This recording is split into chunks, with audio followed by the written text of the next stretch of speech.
Hello everyone, कैसे हो सभी लोग। My name is Gaurav Kumar Saini और आज हम बात करेंगे electric field due to continuous charge distribution की। कंटिन्यूस चार्ज डिस्ट्रीब्यूशन क्या होता है कि हमारा चार्ज पूरा कंटिन्यूसली पूरा फैला हुआ है। किसी जैसे लीनियर हमारे पास अगर चार्ज है तो उसकी लेंथ के अलोंग पूरा चार्ज डिस्ट्रीब्यूट है। अगर कोई सरफेस एलिमेंट है तो उसमें पूरे सरफेस पे हमारा चार्ज डिस्ट्रीब्यूट है। तो इस तरह चार्ज पूरा फैला हुआ है। पहले तो हम कैसे देख रहे थे कि कोई चार्ज यहाँ रख दिया, कोई दूसरा जगह रख दिया, वो सब हमारा क्या था, डिस्क्रीट चार्ज के कारण इलेक्ट्रिक फील्ड हमने फाइंड करी थी। अब पूरे सरफेस पे चार्ज हमारा पूरा डिस्ट्रीब्यूट होगा, उसके कारण हम इलेक्ट्रिक फील्ड निकालेंगे कि किसी पॉइंट पर इलेक्ट्रिक फील्ड है वो क्या है। ठीक है ना। स्टार्ट करते हैं। सबसे पहले डिस्ट्रीब्यूशन हम देखते हैं कौन कौन से हमारे डिस्ट्रीब्यूशन होते हैं। पहला होता है हमारा linear charge distribution. Linear charge distribution,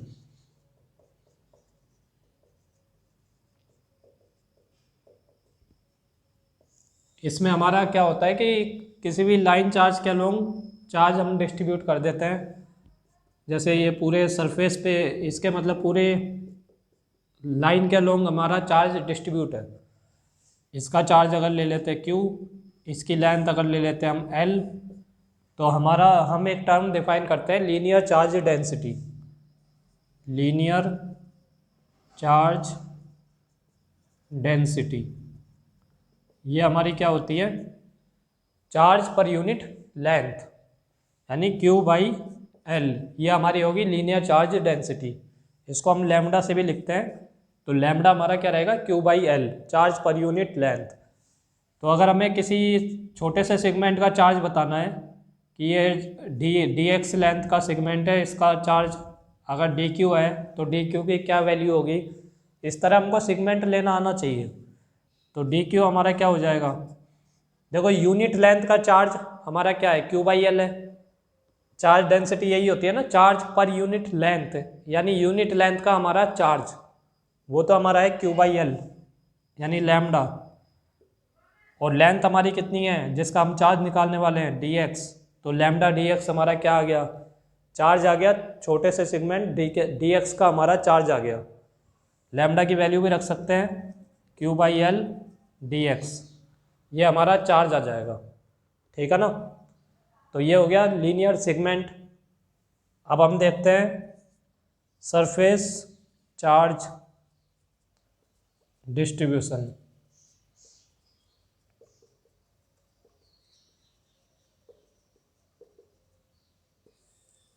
इसमें मतलब पूरी सरफेस के अलोंग हमारा चार्ज डिस्ट्रीब्यूट होगा। तो जैसे 2D में भी हो सकती है सरफेस, और 3D में क्या हो सकता है, जैसे मान लो हमारा कोई बॉडी है, उसमें केवल आउटर सरफेस पे हमारा अगर चार्ज डिस्ट्रीब्यूट है तो हमारा डिस्ट्रीब्यूशन कैसा होगा, सरफेस चार्ज डिस्ट्रीब्यूशन ही होगा उस केस में भी। ठीक है ना, क्योंकि चार्ज कहाँ पर डिस्ट्रीब्यूट है, सरफेस पर डिस्ट्रीब्यूट है। अगर चार्ज सरफेस पर डिस्ट्रीब्यूट होता है तो हमारा क्या होता है, सरफेस चार्ज डिस्ट्रीब्यूशन हम यूज करते हैं।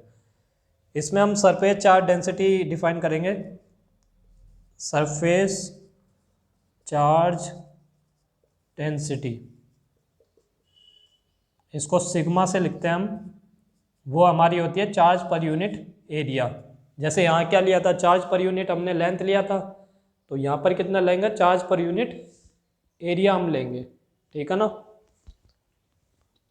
तो हमारा मान लो यहाँ पर dq हमको लिखना है, किसी भी हमने एरिया एलिमेंट लेंगे अब, क्योंकि चार्ज पर यूनिट एरिया हमको पता है, तो डी एरिया का हम चार्ज निकाल सकते हैं।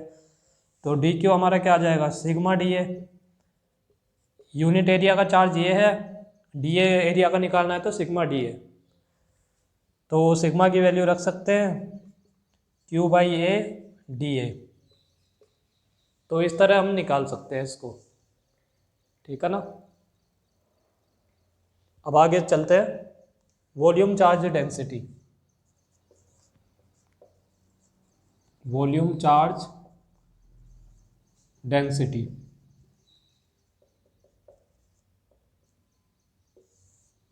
वॉल्यूम चार्ज डेंसिटी हमारी क्या होती है कि चार्ज हमारा पूरे वॉल्यूम में डिस्ट्रीब्यूट है। यानी जैसे मान लो कोई स्पेयर है हमारा, तो स्पेयर में पूरा चार्ज हमारा भरा हुआ है। ठीक है ना, पूरे वॉल्यूम में हमारा चार्ज डिस्ट्रीब्यूट है। तो उस केस में हमारा क्या होगा, वॉल्यूम चार्ज डेंसिटी को यूज करेंगे। जैसे ये स्पेयर है पूरा चार्ज से, ये हमारा पूरा डिस्ट्रीब्यूट है इसके अंदर चार्ज, तो इस केस में वॉल्यूम चार्ज डेंसिटी यूज करेंगे। और यहाँ पर कोई एलिमेंट लेंगे तो हम डीबी वॉल्यूम का एलिमेंट लेंगे। तो वॉल्यूम चार्ज डेंसिटी हम रो, वो हमारी क्या होती है, rho is equal to charge per unit volume. यहाँ पर जैसे चार्ज पर यूनिट लेंथ लिया था, यहाँ चार्ज पर यूनिट एरिया लिया था, यहाँ पर चार्ज पर यूनिट वॉल्यूम हम लेंगे। और कोई एलिमेंट हमने अगर डीबी लिया,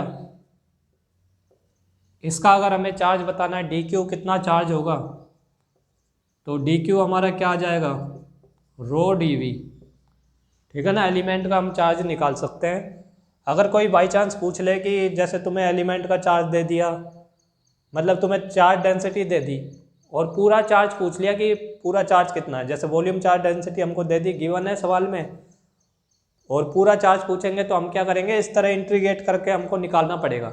ठीक है ना, तो जैसे इसका अगर हम इंटीग्रेशन कर दें डी क्यू का, तो हमारे पास चार्ज आ जाएगा। ठीक है ना, अगर कोई बाई चांस इस तरह का सवाल पूछ ले कि रो देकर हमसे चार्ज पूछ ले, तो ऐसे करना पड़ेगा। तो ये तो हम एलिमेंट की हमारी बात हुई कि लीनियर एलिमेंट, सरफेस एलिमेंट और वॉल्यूम एलिमेंट की हमने बात करी। अब हम देखते हैं कि कोई हमारे पास जैसे लाइन चार्ज है, उसके कारण किसी पॉइंट पर फील्ड निकालनी हो, तो हम कैसे प्रोसीड करेंगे। तो सबसे पहले ये देखते हैं कि कंटिन्यूस चार्ज डिस्ट्रीब्यूशन में हम इलेक्ट्रिक फील्ड निकालनी हो तो हमें क्या करना पड़ता है। देखो यहाँ पर जैसे पूरा वॉल्यूम है, पूरे के कारण यहाँ क्या हम कूलाम्ब्स लॉ लगा सकते हैं। देखो कूलाम्ब्स लॉ हमारा कब वैलिड होता है, जब पॉइंट चार्ज हो। पॉइंट चार्ज के कारण ही हम इलेक्ट्रिक फील्ड निकाल सकते हैं। ठीक है ना, Coulomb's law is valid for only point charge. तो यहाँ पर ये पूरा एक साथ हम नहीं निकाल सकते, हमें छोटा छोटा सेगमेंट लेना पड़ेगा जिसको हम वॉल्यूम पॉइंट चार्ज की तरह ट्रीट कर सकते हैं।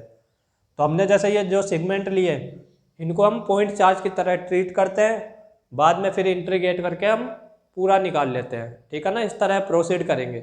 अभी हम देखते हैं, धीरे धीरे सीखते हैं।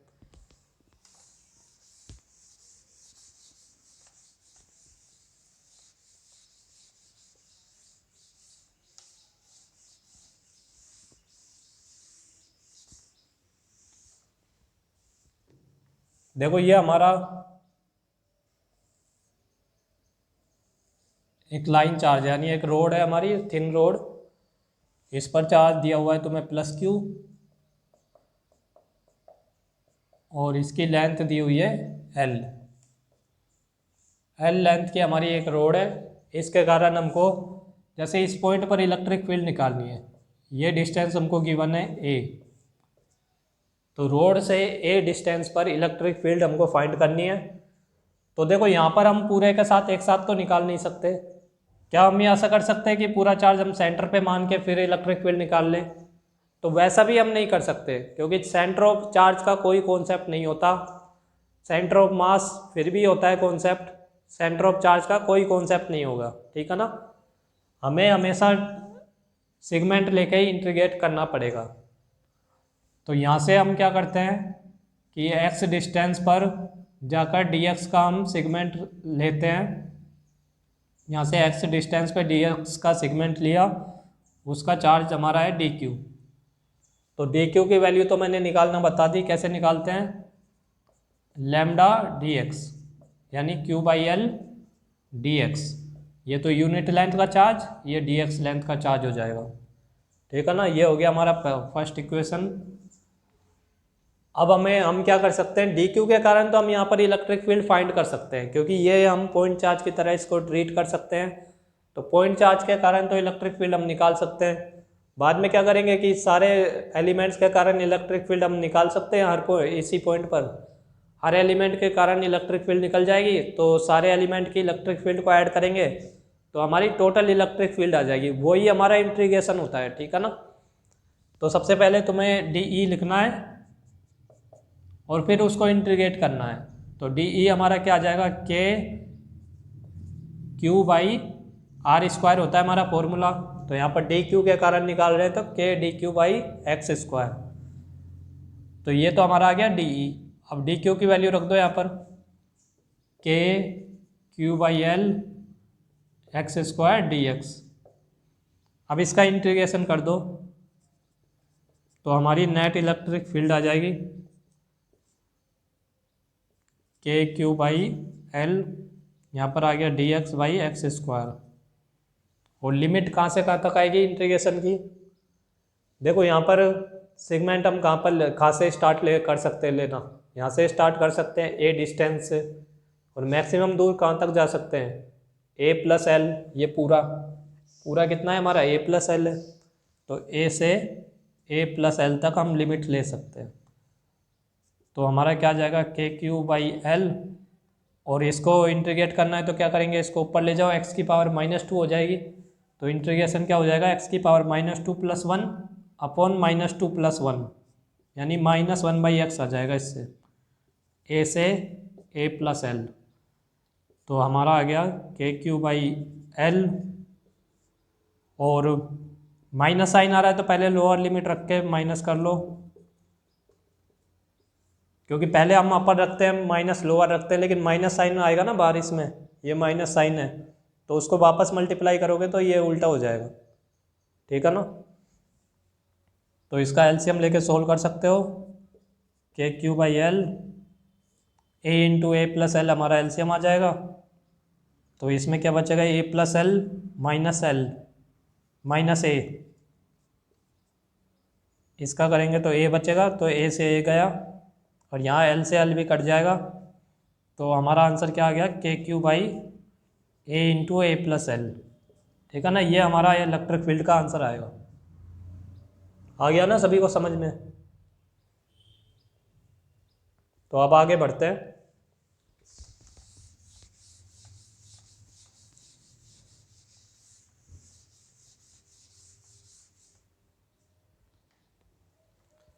अब जैसे हम एक रोड के कारण किसी पॉइंट पर लीनियर चार्ज के कारण किसी परपेंडिकुलर वाले पॉइंट पर हम निकालना चाह रहे हैं। पहले तो हमने अलोंग द लाइन निकाला था, अब यहाँ से कुछ दूरी पर हम निकालना चाह रहे हैं परपेंडिकुलरली।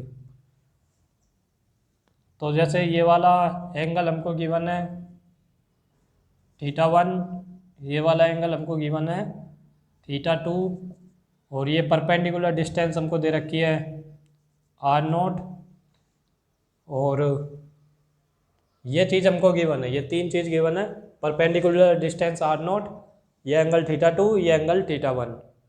अब हमें यहाँ पर इलेक्ट्रिक फील्ड निकालनी है P पॉइंट पर। तो बताओ कैसे करेंगे। जब भी कंटिन्यूस चार्ज डिस्ट्रीब्यूशन का सवाल करना हो, सबसे पहला काम हमारा क्या रहेगा, सेगमेंट लेके हमको छोटे छोटे सेगमेंट के कारण फील्ड निकालनी पड़ेगी और उनको फिर ऐड करना पड़ेगा। तो यहाँ पर देखो, अगर हम यहाँ पर जैसे थीटा एंगल पर जाकर डी थीटा का एलिमेंट ले, ठीक है ना, थीटा एंगल पर जाकर डी थीटा का हमने एलिमेंट लिया तो ये आ जाएगा। ये एलिमेंट हम थीटा के टर्म में इसलिए करते हैं, थीटा के टर्म में करने में काफ़ी आसानी होती है। ये डिस्टेंस जैसे y ले लो और ये वाली क्या रहेगी dy, मतलब y हाइट पे जाके हम कैसे सेगमेंट लेते हैं, dy का लेते हैं। तो हमें रिलेट करना पड़ेगा, ये y पर जाकर dy का सेगमेंट लिया तो ये dy को d थीटा से हमको रिलेट करना पड़ेगा, तभी हम आगे कर पाएंगे। क्योंकि हमारा जैसे चार्ज लिखना है हमको, ये सेगमेंट का चार्ज लिखना है तो क्या हो जाएगा, D Q is equal to lambda हमको गिवन है, इसकी डेंसिटी, चार्ज डेंसिटी हमको लैम्डा गिवन होगी, ठीक है ना। तो लैम्डा हमको चार्ज डेंसिटी गिवन है, lambda into D Y length का चार्ज निकालना है, यूनिट लेंथ का ये हो गया, डी वाई का ये हो जाएगा। तो लैम्डा डी वाई आ गया, डी क्यू हमारा, और हमारा डी वाई और उसमें रिलेशन निकालना है हमको डी थीटा में, क्योंकि थीटा के टर्म में हम इंटीग्रेट करना चाह रहे हैं।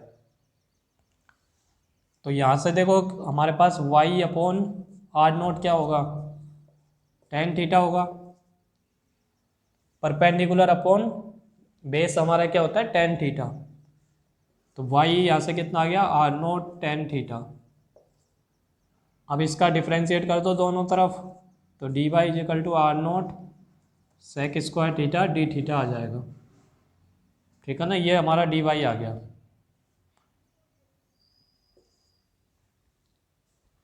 और हमारा डी ई क्या आएगा बताओ। डी ई इसके कारण हमको यहाँ पर इलेक्ट्रिक फील्ड लिखनी है। इस सेगमेंट के कारण इलेक्ट्रिक फील्ड हमारी कहाँ पर होगी, यहाँ पर होगी डी ई। अब जैसे हम अलग अलग सेगमेंट लेंगे इसमें कि ये सेगमेंट के कारण इलेक्ट्रिक फील्ड यहाँ आ रही है, कोई यहाँ पर जैसे सेगमेंट लेते तो इलेक्ट्रिक फील्ड कहाँ आती, यहाँ पर आ जाती। तो अलग अलग सेगमेंट के कारण इलेक्ट्रिक फील्ड अलग अलग डायरेक्शन में हमारी आ रही है।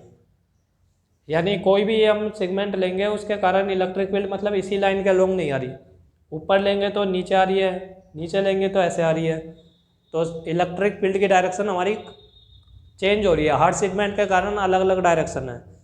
तो हम डायरेक्टली इंटीग्रेट नहीं कर सकते, क्योंकि जो इंटीग्रेशन करते हैं हम उसमें हम वेक्टर क्वांटिटी का इंटीग्रेशन नहीं कर सकते, क्योंकि कोई चीज़ हम सीधा ऐड कर रहे हैं तो उसका मतलब क्या है, सेम डायरेक्शन में होनी चाहिए। दो वेक्टरों को हम डायरेक्ट ऐड कब कर सकते हैं, जब दोनों सेम डायरेक्शन में हो।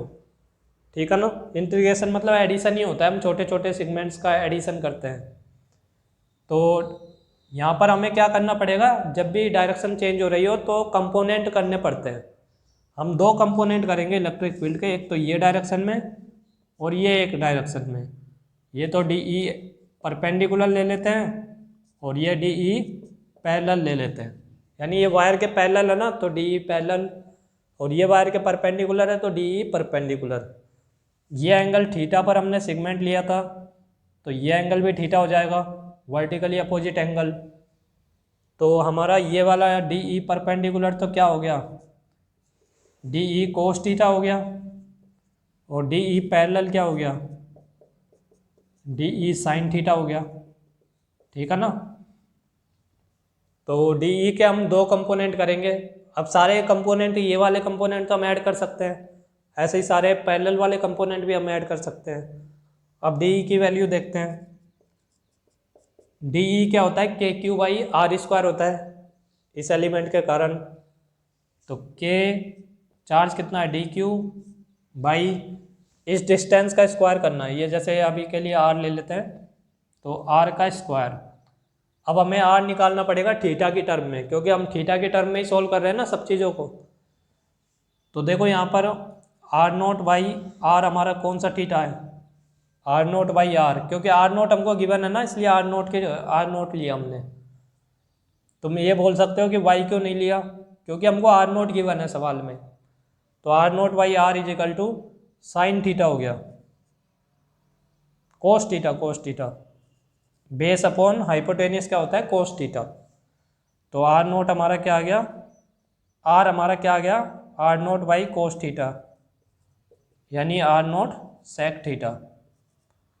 तो यहाँ से पर वैल्यू पुट कर दो यहाँ, तो क्या आ जाएगा, K D Q by are naught square sec square theta.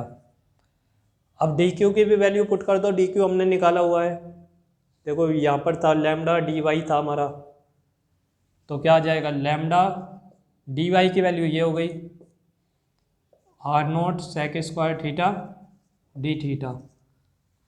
अब यहाँ पर डी क्यू की वैल्यू यहाँ से पुट करेंगे तो हमारा क्या आ जाएगा, D E is equal to K D Q की वैल्यू रख दो lambda R naught sec square theta D theta upon ये हमारा क्या है, R naught square sec square theta. तो डी ई हमारा क्या आ गया, देखो एक आर नोट कट गया, सेक स्क्वायर थीटा गया, तो के आर नोट बाई के lambda by are note,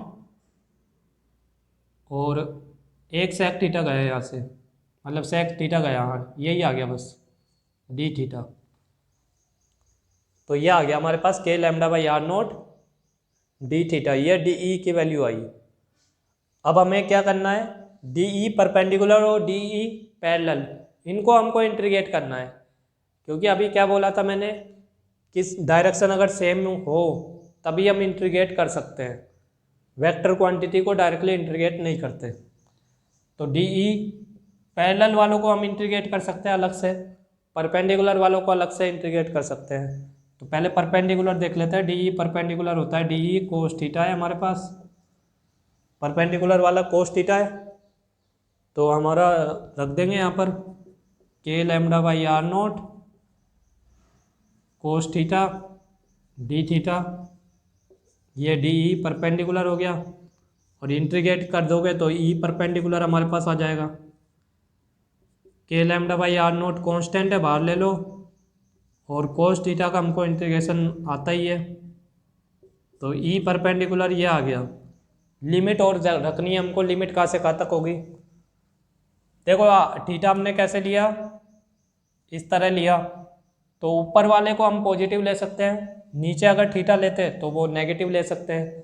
theta की लिमिट कहाँ से कहाँ तक जा रही है, ये एंगल हमको गिवन है θ1 सवाल में, और नीचे वाला गिवन है θ2, तो ऊपर जा रहे हैं तो प्लस का θ1, यानी अपर लिमिट हमारी क्या आ रही है प्लस θ1, और कहाँ से स्टार्ट कर रहे हैं हम, माइनस θ2 से स्टार्ट कर रहे हैं, यानी नीचे से स्टार्ट कर रहे हैं ना, तो नीचे हम एंगल ले रहे हैं तो नेगेटिव लेना पड़ेगा, तो माइनस θ2 से प्लस θ1 हमको लेना पड़ेगा।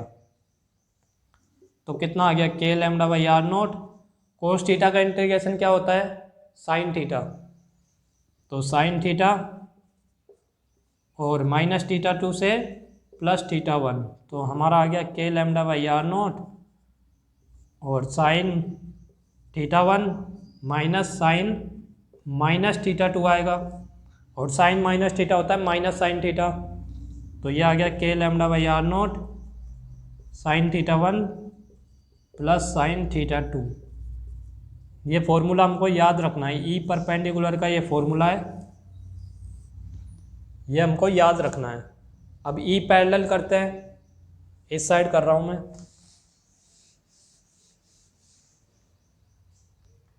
ई पैरेलल हमारा होता है डी ई कोस थीटा, उसका integration D E sign theta का इंटीग्रेशन करना है। ये वाला है ना साइन वाला, इधर तो कोस था इधर साइन है, तो integral D E sine theta करना है, तो वैल्यू रख दो सारी। देखो कोस थीटा में तो यहाँ कोस आ रहा है, बाकी तो सब सेम है ना, यहाँ साइन थीटा में क्या आ जाएगा साइन आ जाएगा, तो के lambda by are naught sine theta D theta, limit वही है माइनस θ2 से प्लस θ1, तो के लैम्डा बाई आर नोट, और साइन थीटा का इंटीग्रेशन क्या होता है माइनस कोस थीटा,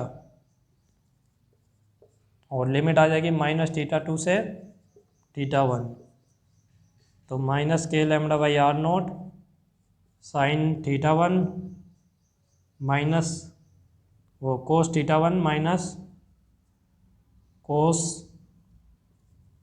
माइनस θ2। यहाँ पर देखो कोस माइनस थीटा हमारा होता है कोस थीटा ही होता है, कोस में cos minus theta cos theta ही होता है, साइन में माइनस बाहर आ जाता है, कोस में बाहर नहीं आता, कोस में माइनस हो या प्लस हो सेम ही आंसर आएगा। तो के lambda by are naught sine adjust कर देते हैं, कोस θ2 माइनस कोस θ1, यह हमारा आंसर आ जाएगा ई पैरेलल का। ठीक है ना, ये दो हमारे पास आंसर आ गए, ई पैरेलल और ई परपेंडिकुलर। तो अब आगे देखते हैं, एक बार इनको फॉर्मूले को लिख लेते हैं, फिर हम इसमें स्पेशल केस देखेंगे। ठीक है ना, ये क्लियर है ना सभी लोगों को। देखो एक बार वो रिपीट कर देता हूँ। सबसे पहला हमारा काम क्या रहेगा, कोई भी कंटिन्यूस चार्ज डिस्ट्रीब्यूशन हो उसका कारण हमको इलेक्ट्रिक फील्ड निकालनी होती है, तो सबसे पहला काम हमारा होता है कि एक छोटा सा एलिमेंट लेना है। अगर लीनियर हमारा ये है, लीनियर कंपोनेंट के कारण इलेक्ट्रिक फील्ड निकाल रहे हैं, तब तो हमारा कंपोनेंट हमारा कैसा होगा, लीनियर कंपोनेंट होगा। वहाँ तो हमारा इलेक्ट्रिक डी क्यू क्या आएगा, लैम्डा डी एक्स हमारा आ जाएगा। ठीक है ना, ये हमारा छोटा सा सेगमेंट लिया, इसके कारण हमने यहाँ पर इलेक्ट्रिक फील्ड लिखी। अब हम देख रहे हैं कि अलग अलग सेगमेंट के कारण डायरेक्शन अलग अलग आ रही है, तो हमें कंपोनेंट करके ऐड करना पड़ेगा। तो सबके ये कंपोनेंट ऐड करने हैं और सबके ये कंपोनेंट से ई डी ई पैरेलल आ जाएगा। ठीक है ना, तो यहाँ पर हमारा डी ई परपेंडिकुलर क्या हो जाएगा, ये डी ई था, ये एंगल थीटा था, तो डी ई कोस थीटा हो जाएगा। डी ई पैरेलल हमारा हो जाएगा डी ई साइन थीटा हो जाएगा। ठीक है ना। उसके बाद तो इंटीग्रेशन है, सिंपल इंटीग्रेशन है, उसके बाद आ जाएगा। ठीक है ना। आगे चलते हैं।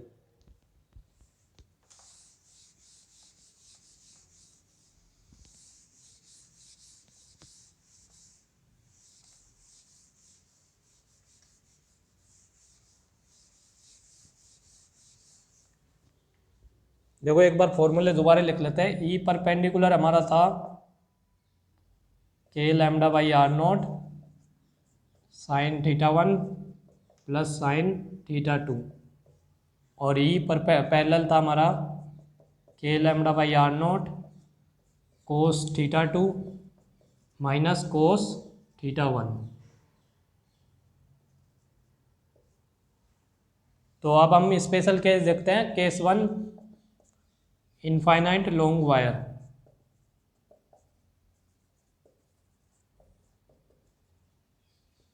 ठीक है ना। ये हमारा एक इनफाइनाइट वायर है, यहाँ भी इन्फिनिटी जा रहा है, ऊपर भी इन्फिनिटी जा रहा है। यहाँ पर हमें किसी पॉइंट पर इलेक्ट्रिक फील्ड बतानी है कि इलेक्ट्रिक फील्ड हमारी क्या होगी। परपेंडिकुलर डिस्टेंस ए ले लेते हैं, तो हमारी इलेक्ट्रिक फील्ड क्या आ जाएगी। चलो आर नोट ही ले लो, चाहे आर नोट ही ले लो। तो इलेक्ट्रिक फील्ड यहाँ पर देखो एंगल कितना हो जाएगा, ये हमारा 90 डिग्री हो जाएगा। इनफाइनाइट तक जाना है ना हमको, तो ये भी लगभग 90 डिग्री हो गया, ये एंगल भी लगभग 90 डिग्री हो गया।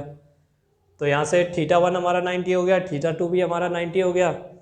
तो इलेक्ट्रिक फील्ड परपेंडिकुलर कितनी आ गई, K lambda by are naught sine 90 plus sine 90 यानी 1 प्लस 1 यानी 2 आ गया, 2 के लैम्डा बाई आर नोट। तो ये तो आ गया ई परपेंडिकुलर, ये याद रखना है सभी लोगों को। और ई पैरेलल क्या आ जाएगा, ई पैरेलल कोस थीटा 2 माइनस कोस थीटा 1 है, यानी कोस 90 माइनस कोस 90। कोस 90 कितना होता है, 0, तो 0 ही आ जाएगा ये। ठीक है ना। ये 0 हो गया, ये भी 0, ये भी 0, तो पूरा ही 0 आ जाएगा। और वैसे भी हमें पता है कि यहाँ पर कोई भी सेगमेंट ले, उसका जो ये वाला कंपोनेंट आएगा उसको इसके मतलब सिमेट्रिक वाला कंपोनेंट ये काट देगा। तो ये वाले कंपोनेंट हमारे कैंसिल होंगे हमेशा, क्योंकि इनफाइनाइट वायर है ना, तो हमें सिमेट्रिक कंपोनेंट मिल ही जाएगा। ठीक है ना। तो पैरेलल वाला कोई कंपोनेंट हमारा नहीं आएगा, केवल परपेंडिकुलर वाला हमारा कंपोनेंट आएगा, वो हो जाएगा 2 के लैम्डा बाई आर नोट। दूसरा हम केस देखते हैं, केस 2, सेमी इनफाइनाइट वायर है। ठीक है ना, सेमी इनफाइनाइट वायर है, और इसके हम पैरेलली यहाँ पर देख रहे हैं इलेक्ट्रिक फील्ड कितनी होगी। तो इसमें एंगल हमको देखना है, एक एंगल तो ऐसा हो रहा है, दूसरा एंगल 0 डिग्री आएगा। जैसे हम एंगल कैसे देखते हैं, थीटा 1 देखते हैं तो थीटा 1 ये वाला होता है, मतलब जो जैसे ये फाइनाइट वायर है, यहाँ पर थीटा 1 तो ये वाला एंगल होता है ना, यहाँ से परपेंडिकुलर से ऊपर जाना है, तो यहाँ परपेंडिकुलर से तुम ऊपर जाओगे तो पूरा 90 डिग्री बन जाएगा। तो यहाँ पर थीटा 1 हमारा कितना है, 90 डिग्री। थीटा 2 के लिए हम कैसे जाते हैं, नीचे की तरफ ये जाते हैं, यहाँ से परपेंडिकुलर से नीचे की तरफ जाओ। तो थीटा 2 परपेंडिकुलर से नीचे जाने, नीचे तो जा नहीं पा रहे हम, क्योंकि 0 डिग्री पे ही आ गया। थीटा 2 हमारा कितना हो गया, 0 डिग्री। मान लो ये कुछ नीचे होता तब तो ये एंगल आ जाता, अभी तो ये पैरेलल ही है, इसी लाइन के लॉन्ग है, तो 0 डिग्री आ गया। तो थीटा 2 हमारा कितना हो गया, 0 डिग्री हो गया। तो अब वैल्यू रख लो, ई परपेंडिकुलर कितना आ जाएगा, K lambda by are naught sine theta 1 sine 91, और कोस 90 कितना होता है, मतलब साइन 0 कितना होता है, 0। तो ये के लैम्डा बाई आर नोट आ गया हमारा ई परपेंडिकुलर। ई पैरेलल क्या आएगा बताओ, ई पैरेलल क्या आएगा, देखो कोस थीटा 2 माइनस कोस थीटा 1। कोस थीटा 2 कितना है, 0 डिग्री है यहाँ पर थीटा 2, तो के lambda by are naught cos theta 2 यानी कोस 0 डिग्री तो 1 है, और माइनस कोस थीटा 1 यानी 90 डिग्री, कोस 90 कितना है, 0। तो ये आ गया के लैम्डा बाई आर नोट। इस तरह ये आ गया। अब इसमें मान लो हम किसी और एंगल पर ले लें, जैसे यहाँ तो हमें पता है θ1 θ2 हमें समझ में आ जाएगा। अब हम इस साइड लेते हैं कि पॉइंट, तब हमारा θ1 θ2 क्या होगा।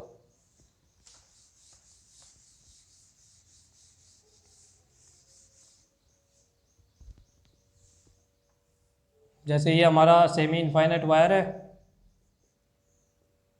अब हमने मान लो यहाँ पर पॉइंट लिया, ये एंगल जैसे मान लो दे दिया हमको 45 दे दिया कि यहाँ से 45 डिग्री पर हमको इलेक्ट्रिक फील्ड निकालनी है। तो अब हमारा θ1 क्या होगा, θ2 क्या होगा, वो कैसे करेंगे। सबसे पहला काम क्या रहेगा, यहाँ से परपेंडिकुलर खींचो, ठीक है ना। जो भी एंगल हम निकालते हैं वो हमने क्या बताया था, अभी मैंने क्या बताया था कि हम परपेंडिकुलर से देखते हैं, जो भी एंगल देखते हैं ना वो परपेंडिकुलर से हम देखते हैं कि परपेंडिकुलर से ऊपर गए तो θ1, परपेंडिकुलर से नीचे वाले एंड पर गए तो θ2। तो यहाँ पर हमने परपेंडिकुलर खींचा, इससे ऊपर वाले एंड पर हमको जाएंगे तब तो हमारा एंगल आएगा θ1, तो ये वाला एंगल तो आएगा θ1। ये कितना आ रहा है, इनफाइनाइट पे जा रहा है ना, तो हमें इसके पैरेलल ही जाना पड़ेगा। तो θ1 तो कितना आ गया, 90 डिग्री आ गया। और θ2 के लिए हमें कहाँ जाना पड़ता है, दूसरे वाले एंड पे जाना पड़ता है। यहाँ से हम कैसे जाते हैं, परपेंडिकुलर से सेकंड एंड पर जाते हैं।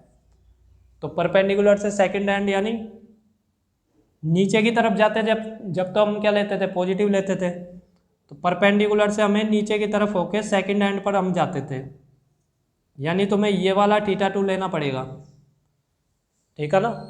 और अगर हम इस साइड जाएंगे तो माइनस में ले सकते हैं, ठीक है ना। θ2 के लिए हम परपेंडिकुलर से नीचे की तरफ जाते थे और θ1 के लिए परपेंडिकुलर से ऊपर की तरफ जाते थे।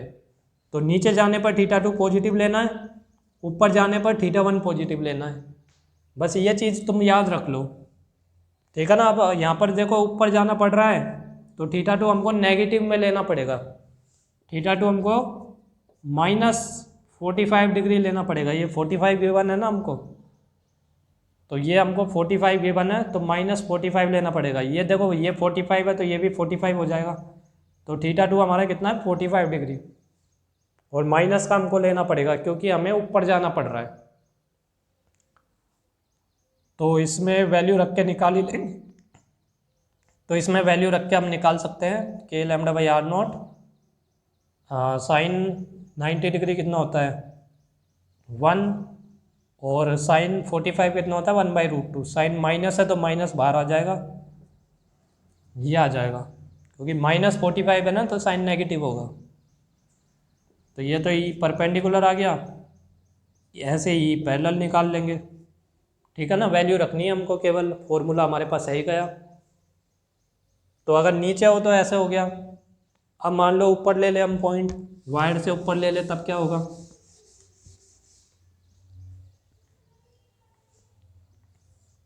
यह इनफाइनाइट है, यहाँ से हमने जैसे ऊपर ले लिया 45 डिग्री एंगल पर ऊपर ले लिया, तो अब हमारा θ1 θ2 क्या होगा बताओ।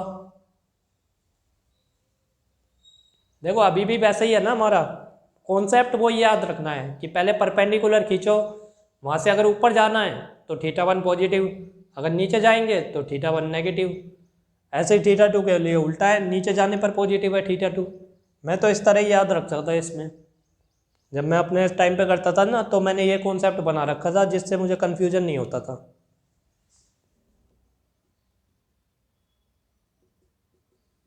तो देखो यहाँ पर ये एंगल 45 डिग्री है हमारा। अब देखो θ1 हमारा क्या होता है कि परपेंडिकुलर से अपर एंड जाना है, परपेंडिकुलर से अपर एंड जाना है, मतलब ये वाला यहाँ से ही वायर स्टार्ट हो रहा है और यहाँ पर इनफाइनाइट पे जा रहा है। तो परपेंडिकुलर से अपर एंड जाना है, वो हमारा क्या होता है θ1। तो ये परपेंडिकुलर हो गया, यहाँ से अपर एंड पे हम ऐसे घूम के जाएंगे तो ये वाला एंगल हमारा θ1 है। और अगर नीचे की तरफ ही जाएंगे, नीचे की तरफ ही जाएंगे तो नेगेटिव लेना पड़ेगा, -θ1 हो जाएगा, क्योंकि θ1 के लिए हम कहाँ जाते थे, ऊपर जाते थे। लेकिन अब हमें नीचे जाना पड़ेगा तो नेगेटिव लेना पड़ेगा, नहीं तो पूरा ये एंगल लो θ1 360 -45 करके लो, या फिर -θ1 लो, ठीक है ना। θ1 कितना आ जाएगा, -45 डिग्री आ जाएगा। θ2 के लिए कहाँ जाते हैं हम, परपेंडिकुलर से नीचे की तरफ जाते हैं। तो ये परपेंडिकुलर है, यहाँ से नीचे की तरफ दूसरे एंड की तरफ जाएंगे तो ये हमारा कितना बन गया, 90 डिग्री बन गया। तो θ2 हमारा क्या हो गया, 90 डिग्री हो गया। तो ये हो जाएगा हमारा, ठीक है ना। ऊपर कोई पॉइंट हो तो θ1 नेगेटिव होता है उसके लिए, नीचे अगर कोई पॉइंट हो तो उसके लिए θ2 हमारा नेगेटिव होता है, ठीक है ना। इस तरह कोई भी हम कर सकते हैं, तो ये आना चाहिए, ठीक है ना। सवाल आएंगे जो इस तरह के आते हैं सवाल। तो अब आगे चलते हैं, अब रिंग पे आते हैं।